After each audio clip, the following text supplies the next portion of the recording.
আপনি স্বীকার করেন বা না করেন, বাংলাদেশের রাজনীতিতে এখন পিনাকি ভট্টাচার্য অতি গুরুত্বপূর্ণ ব্যক্তি। তার যে ইনফ্লুয়েন্স জনগণের প্রতি, তার দর্শক এবং শ্রোতার প্রতি, এটি এই মুহূর্তে অন্য কোনো রাজনৈতিক দলের প্রধানের নেই। এবং তিনি যেভাবে একটা গেরিলা বাহিনী গড়ে তুলেছেন, এবং তার সেই বাহিনীকে আমি গেরিলা বাহিনী এই জন্য বলছি যে এ যাবৎকালে তিনি যে কয়টি ঘটনা ঘটিয়েছেন, এটি কোনো রাজনৈতিক দলের নেতা বা অতীতের যারা গেরিলা নেতা ছিলেন, কর্নেল তাহের বলেন, তারপর মেজর জলিল বলেন, সিরাজ শিকদার বলেন, তারা যে সকল অপারেশন করেছেন, সে সকল অপারেশনের তুলনায় গত কয়েক মাসে প্যারিসে বসে তিনি যে সকল অপারেশন চালিয়েছেন, সে সকল অপারেশনের গুরুত্ব, ভয়াবহতা এবং আগামী দিনে রাজনীতির যে শেভিং, সেই শেভিংয়ে মানে আমি অতীতের যে কোনো অপারেশনের চাইতে গুরুত্বপূর্ণ। যেমন ধরুন, জাসদ দুটো কাজ করেছে অতীতে। একটা হলো ভারতীয় দূতাবাসে আক্রমণ চালিয়ে রাষ্ট্রদূত সমর সেনকে তারা ছিনতাই করার চেষ্টা করেছে, কিডন্যাপ করার চেষ্টা করেছে। আর হলো আওয়ামী লীগের জমানাতে স্বরাষ্ট্রমন্ত্রীর বাসভবন তারা ঘেরাও করার বা আক্রমণ করার চেষ্টা করেছে হাসানুল হক ইনুর নেতৃত্বে। তখন ক্যাপ্টেন মনসুর আলী, অর্থাৎ নাসিম সাহেব, আওয়ামী লীগের যে প্রয়াত মন্ত্রী, নাসিম সাহেবের বাবা, জাতীয় চার নেতার একজন, তিনি তখন স্বরাষ্ট্রমন্ত্রী ছিলেন। এই দুটো জাসদের কাজ। সরবরাহ পার্টি সারা বাংলাদেশে অনেক কর্মকাণ্ড ঘটিয়েছেন, সিরাজ শিকদার, সেটা বাদ দিলাম। মেজর জলিল অনেক কিছু করার চেষ্টা করেছেন। এখন এই জিনিসগুলোর তুলনায় আপনি যদি ধরেন ৩২ নম্বর ভাঙা, এ চারটিখানি কথা নয়। এটা ৩২ নম্বর ভাঙা, এই কাজটা বাংলাদেশ সেনাবাহিনী সাহস পেত না, ডক্টর মোহাম্মদ ইউনূস সাহস পেত না, বিএনপি তারেক রহমান সাহেব কোনোদিন সাহস পেতেন না। এই কাজটি পিনাকি করেছেন এবং করে তিনি গর্ব করছেন যে আমি করেছি, পারলে আমার পছন্দের টান দাও, আমার এটা করো ওটা করো। চ্যালেঞ্জ জানাচ্ছেন পুরো জাতিকে, তিনি এই কাজ করেছেন।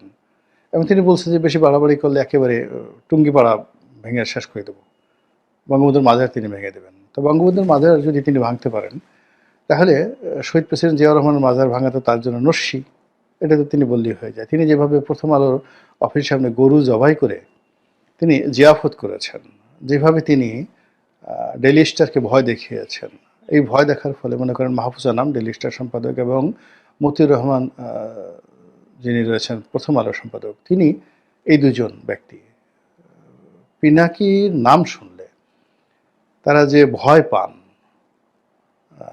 এটা আমার কাছে মনে হচ্ছে যে অন্য কোনো মানে ভয়ঙ্কর প্রাণী, তাদের সামনে যে একটা বাঘ দেওয়া হয়, তারপর শেষে সিংহ দেওয়া হয়, তো তারা বাঘ সিংহের একেবারে কান ধরে মলে দিতে পারবেন দুজনে, মাহফুজ আনাম এবং মতিউর রহমান। কিন্তু যদি বলা হয় তুমি একটু পিনাকির চোখের দিকে তাকিয়ে একটু মুচকে হাসো, তারা মানে কান্না করতে ভুলে যাবেন। তো এইরকম একটা অবস্থা এই বাংলাদেশে ডেইলি স্টার প্রতিষ্ঠা হওয়ার পর, প্রথম আলো প্রতিষ্ঠিত হওয়ার পর এই ভয় তো কাউকে দেখাতে পারেনি। এরপরে তার যে কতগুলো ন্যারেটিভ তিনি তৈরি করেছেন, শেখ হাসিনার নাম দিয়েছেন কাঁঠাল রানী, তারপরে তিনি বলেছেন যে জয় বাংলা করে দেবো, মানে ফিনিশ করে দেবো, খুন করে ফেলবো, মেরে ফেলবো, মাটির মধ্যে পুঁতে ফেলবো। এই টোটাল জিনিসগুলো ১০-১২টা যে বিশেষণ, সেই ১০-১২টা বিশেষণকে একত্রে তিনি একটা তাবিজের মধ্যে ঢুকিয়ে ফেলেছেন এবং সেই তাবিজটার নাম হলো জয় বাংলা তাবিজ। মানে পিনাকির মুখ দিয়ে যখন জয় বাংলা বের হয় মানে তুমি শেষ। তো এই পিনাকি হঠাৎ করে বিএনপির বিরুদ্ধে লেখাছেন, হঠাৎ করে তিনি তারেক রহমান সাহেবকে এখন সরাসরি আক্রমণ করছেন। এর আগে সালাউদ্দিন সাহেবকে নিয়ে বকা দিয়েছেন, তারপরে মির্জা ফখরুলকে নিয়ে তিনি বাজে মন্তব্য করেছেন কন্টিনিউয়াসলি, মির্জা আব্বাসকে নিয়ে তিনি মানে যাকে বলে নানা রকম কথাবার্তা বলেছেন। তো এই সব কিছু বাদ দিয়ে এখন তিনি জনাব তারেক রহমান সাহেবকে জয় বাংলা করার জন্য প্রকল্প হাতে নিয়ে এগোচ্ছেন খুবই সুকৌশলে এবং সুন্দরভাবে। আমি এটা বুঝি না যে একটা সময় কিন্তু পিনাকির সঙ্গে জনাব তারেক রহমানের একটা ভালো সম্পর্ক ছিল।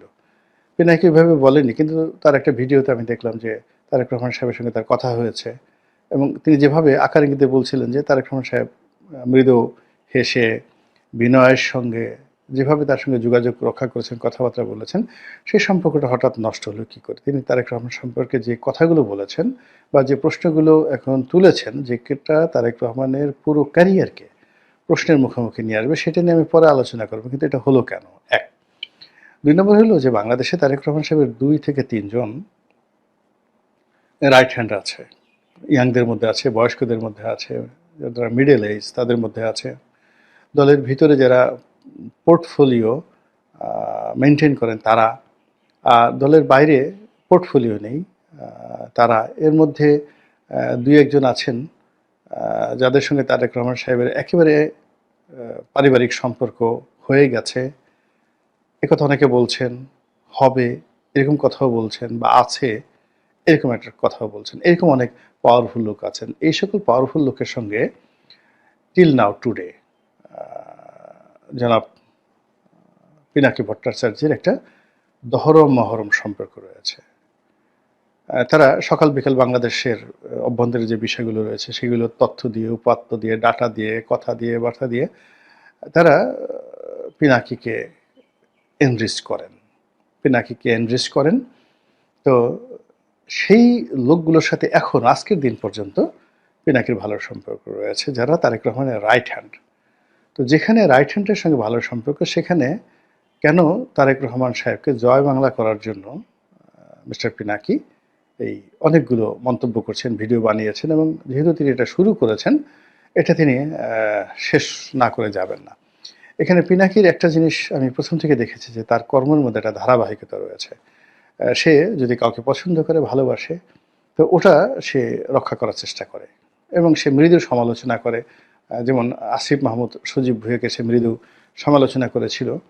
তারপরে আসিফ মাহমুদ সজীব ভুঁইয়া যখন লন্ডন মানে প্যারিসে গিয়ে তার সঙ্গে দেখা করলো, তিনি ছবি তুললেন। এরপর থেকে তিনি তাকে ছোট ভাই হিসেবে, বা পিনাকির যে বয়স তাতে আসিফ মাহমুদ সজীব ভুঁইয়া তার ছেলের বয়সী হবে। তো এরকম এজন্য সে তার প্রতি একটা আপত্ত স্নেহ নিয়ে তিনি কাজ করেন। ফলে আসিফ মাহমুদ সজীব ভুঁইয়াকে নিয়ে সবাই সমালোচনা করছে, নেতিবাচক কথা বলছেন, কিন্তু পিনাকি বলছেন না। এটা ওর একটা ক্যারেক্টারিস্টিক্স। সরি, ও না বলে উনি বলি। তার সঙ্গে মানে আমাদের এইজ অলমোস্ট সেম। ওনার সঙ্গে আমার কখনো ব্যক্তিগতভাবে পরিচয় হয়নি, কিন্তু আমাদের এইজ লেভেল, এডুকেশনের যে ইয়ার অলমোস্ট সেম। তো যার জন্য মানে অনেক সময় ও চলে আসে। কিন্তু যেহেতু তিনি এখন, আমি তো বললাম যে বাংলাদেশের সবচেয়ে ইনফ্লুয়েন্সিয়াল ডিফ্যাক্টো সরকার প্রধান, ডিফ্যাক্টো রাষ্ট্রপ্রধান, যার কথায় সবকিছু হয়, তাকে সম্মান করতেই হবে। কাজে উনি যে মানে যে সম্পর্কটা মেনটেন করেন, সেই সম্পর্কটা তিনি সবসময় সেটা ধরার চেষ্টা করেন। দ্বিতীয়ত বন্ধুবর যে পিনাকি ভট্টাচার্য, ডক্টর পিনাকি ভট্টাচার্য যদি কারো বিরুদ্ধে লাগেন, তো তাকেও তিনি জয় বাংলা না করে তিনি ছাড়েন না। এটা আমি তার মধ্যে দেখেছি। মাঝে মধ্যে দেখা গেল যে একজনের বিরুদ্ধে তিনি একটা কথা বলছেন, তিনি টেলিফোন করে হাউমাউ করে কান্নাকাটি করলেন, মাপ চাইলেন, "আর জীবনে এরকম হবে না গো দাদা। আপনি আমাকে মাফ করে দেন, আমি আর ভুল করব না।" তো কয়েকদিন ক্ষান্ত দেন তিনি। যেটা ডক্টর মোহাম্মদ ইউনূসের ক্ষেত্রে হয়েছে। তার প্রেস সচিবের ব্যাপারে হয়েছে, তার আসিফ নজরুলের ব্যাপার হয়েছে। কিন্তু আবার দেখা গেল যে কোনো কারণে তিনি আবার ভুল ধরতে পারলেন, তিনি আবার গর্জে ওঠেন। তাহলে তার ওই যে ধারাবাহিকতাটা, এটা কিন্তু তার সবসময় রাখেন। অর্থাৎ তিনি যদি কাউকে জয় বাংলা করার সিদ্ধান্ত নিয়ে থাকেন, পরবর্তীতে হাউকাউ কান্নাকাটি যা কিছু করা হোক না কেন, তিনি তার সেই সিদ্ধান্ত থেকে পেছান না। তো সেদিক থেকে তিনি যে বিএনপির বিরুদ্ধে লেগেছেন, এটা তিনি প্ল্যান করে লেগেছেন, এবং তার একটা মিশন আছে, ভিশন আছে, এবং তিনি যে বিরক্ত হয়েছেন বিএনপির প্রতি, এটির যথেষ্ট কারণ তার কাছে না থাকলে তিনি বিএনপির বিরুদ্ধে কাজ করতেন না। তো তিনি বিএনপির বিরুদ্ধে বলছেন। তার আগে বিএনপিকে হেয় করার জন্য ইতিমধ্যে সালাউদ্দিন সাহেব, মির্জা ফখরুল থেকে শুরু করে অন্যান্য যে সকল শীর্ষ নেতা রয়েছেন, তাদেরকে ইতিমধ্যে প্রায় তিনি সেমি জয় বাংলা করে ফেলে দিয়েছেন। এখন বাকি রয়েছে জনাব তারেক রহমান সাহেব। এখন তারেক রহমান সাহেবকে নিয়ে তিনি প্রশ্ন করেছেন, তার লেখাপড়া কি? একটা নেতা তো লেখাপড়া লাগবে। তো তিনি এই যে ইংরেজিতে বিভিন্ন স্লোগান দেন তারেক রহমান সাহেব, তারপরে বিভিন্ন রকম কথাবার্তা বলেন। তার যদি নিজের ভান্ডারে কিছু না থাকে, লেখাপড়া না থাকে, তাহলে অন্য মানুষের শিখিয়ে দেওয়া বক্তব্য যখন তিনি বলতে যান, তখন সেই ব্যক্তি যদি রাষ্ট্র ক্ষমতায় বসেন, তখন তো তার কান চালাবে একজন, নাক চালাবে একজন, ঠোঁট চালাবে একজন, হাত চালাবে একজন। মানে তিনি একটা পুতুলে পরিণত হবেন, এবং এটা তো একটা জাতির জন্য একটা ভয়াবহ অবস্থা হবে। নিজের ভান্ডারে তো থাকতে হবে, আর নিজের ভান্ডারে কোনো কিছু রাখার জন্য, সঞ্চয় রাখার জন্য তাকে তো একটা এডুকেশন থাকতে হবে। সেটা সম্রাট আকবরের মতো প্রাকৃতিক এডুকেশন থাকতে হবে, অর্থাৎ he must be a brilliant, by born brilliant person. তো সেই ব্রিলিয়ান্ট তো তার কর্মে থাকতে হবে। সেকেন্ডলি হলো তার একটা প্রাতিষ্ঠানিক যোগ্যতা থাকতে হবে, লেখাপড়া থাকতে হবে। সেই জিনিসগুলো কি? এই কথাগুলো পিনাকি হঠাৎ করে এই সময় সামনে আনলেন কেন? এটা তো শেখ হাসিনা কখনো আনেননি, কেউ আনেননি, আমরাও কেউ কখনো এই বিষয় নিয়ে কল্পনাও করিনি। আর এটা এত স্পর্শকাতর, আমরা তো যারা বিএনপির সমর্থক আমরা বলার চেষ্টা করছি যে তিনি বাংলাদেশে গেছেন, লন্ডনে গেছেন, নিঃসন্দেহে তিনি ইতিমধ্যে ২-৪টে পিএইচডি করেছেন, তিনি অক্সফোর্ডে গিয়েছেন, অনেক বড় বড় স্কলারদের সাথে তিনি বৈঠক করেছেন, তার মেয়ে ব্যারিস্টার, তার স্ত্রী ডাক্তার, তো কন্যা যেখানে ব্যারিস্টার, স্ত্রী যেখানে ডাক্তার, তো সেখানে তিনি না চাইলেও তো সেখানে একটা এডুকেশন হয়ে যায়। তো এখানে যখন আমরা এই ধরনের প্রচার প্রপাগান্ডা চালাচ্ছি, তখন একেবারে পিনাকি যে সরাসরি তার এডুকেশনে যখন প্রশ্ন করছেন, এটা খুবই অ্যালার্মিং। দ্বিতীয়ত যেটি তাকে শেষ করে দেবে, সেটি হলো পুরুষের সবচেয়ে বেশি অলংকার, সৌন্দর্য হলো তার হালাল রোজগার। এটা পুরুষের যদি প্রফেশন না থাকে, আয় রোজগারের কোনো ওয়ে না থাকে এবং হালাল রোজগার না থাকে, তাকে আপনি সোনা দিয়ে, গহনা দিয়ে, হীরা, মণি, মুক্তা, জহরত দিয়ে যত কিছু করেন না কেন, তার সৌন্দর্য বিকশিত হবে না, তিনি কখনো সম্মানিত হবেন না। তো কাজেই রাজনীতি করতে চান, সিংহাসনে বসতে চান, সম্মান পেতে চান, তার আগে আপনার রিজিকটা হালাল হতে হবে এবং নিজস্ব একটা আয় রোজগার থাকতে হবে। অথবা একেবারে খাস বাংলায় বলতে হবে যে আমার কিচ্ছু নেই, আমি মানুষের টাকায় চলি, বঙ্গবন্ধু শেখ মুজিবুর রহমানের মতো। আমি এই যে পার্ট টাইম ইন্স্যুরেন্সের দালালি করেছি, মানে তিনি আসলে একটা ইন্স্যুরেন্স কোম্পানির ম্যানেজার ছিলেন। তো ওই ইন্স্যুরেন্স কোম্পানি পাকিস্তান জামানাতে তাকে ম্যানেজার বসিয়েছিল মূলত এই কারণে যে তার তখন একটা রাজনৈতিক ক্ষমতা ছিল। তারপরেও তিনি কিন্তু তার সেই ব্রাঞ্চটাকে লাভজনক রেখেছিলেন। আপনারা সেই ইন্স্যুরেন্স কোম্পানির ডাটা নিয়ে দেখবেন যে বঙ্গবন্ধু যে শাখার ম্যানেজার ছিলেন, তো সেই শাখাটা নিয়মিত বঙ্গবন্ধু মার্কেটিং করতেন, বিভিন্ন ব্যাংকে যাইতেন, ব্যাংকের এমডি থেকে শুরু করে কেরানি, মানে যাদের কাছে কাজ ছিল সবাইকে তিনি রিকোয়েস্ট করতেন, এবং সেখানে তিনি নিয়মিত তার ব্রাঞ্চটিকে লাভজনক করে তারপর নিজের বেতন নিতেন। ফলে কি হলো, আপনি শেখ মুজিবুর সব কিছুর ঊর্ধ্বে সে অন্যকে নিয়ে প্রশ্ন করতে পারতো যে সব চোরের দল, সব চাটার দল। তো এই কথাটা তিনি বলতে পারতেন, বিকজ তার রিজিকের দুটো বিষয় ছিল। তিনি নিজে পরিশ্রম করেছেন, উপার্জন করেছেন, টাকা উপার্জন করেছেন, এটা দিয়ে সংসার চালিয়েছেন, আর দল চালানোর জন্য তিনি দুই হাতে মানুষের কাছে টাকা নিয়েছেন। আমাকে একজন বলল যে টাকা নাই, টাকা নাই, টাকা নাই। তিনি এক বাসায় গেলেন টাকার জন্য, টাকার জন্য গেল। তা ওই যার কাছে গেছেন সে বলতেছে যে না ভাই, লিডার টাকা টুকা নাই। তখন তার বউরে ডাকলেন, বলে যে তুই আমার সঙ্গে মিথ্যা কথা বলতে পারিস, তোর বউ মিথ্যা কথা বলতে পারবে না। আচ্ছা বৌমা দাও তো, তোমার চাবিটা দাও।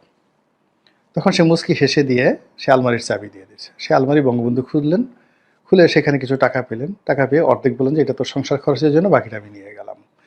মানে দ্যাট ওয়াজ দ্য, এটা একেবারে 100% সত্য এবং বাস্তব একটা ঘটনা।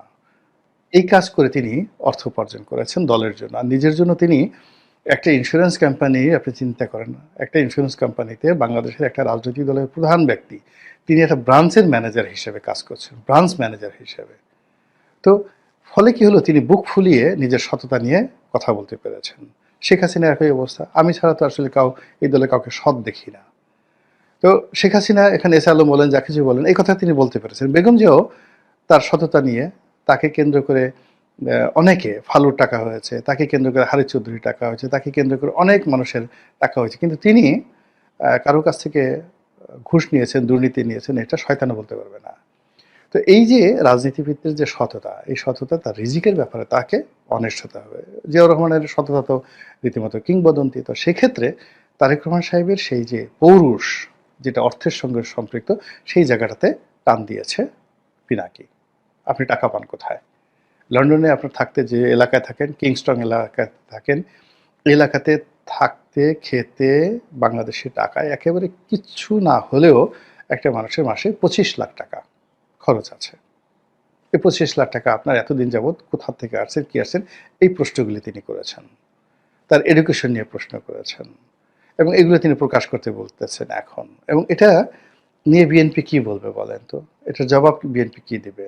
এবং এটা যত বেশি এসকেপ করবে, ততই বেশি এই পিনাকির এই কথা জামাত, বিএনপি, এনসিপি, নাসিরউদ্দিন পাটোয়ারি তারা বলতেই থাকবে। ফলে কি হচ্ছে, এই যে সামনে যে আমরা নির্বাচন, সোনার পাথরবাটি, কিংবা সামনে যে বিজয়, বিএনপির যে বিজয়, আমরা একেবারে মুছে তা দিচ্ছি, যাকে বলা হয় কোট প্যান্ট বানিয়ে ফেলেছি মন্ত্রী এমপি হওয়ার জন্য। তো তাদের জন্য এই যে পিনাকির যে নতুন জয় বাংলা প্রজেক্ট, এই জয় বাংলা প্রজেক্ট শেষ পর্যন্ত কোথায় যায় সেটাই দেখার বিষয়।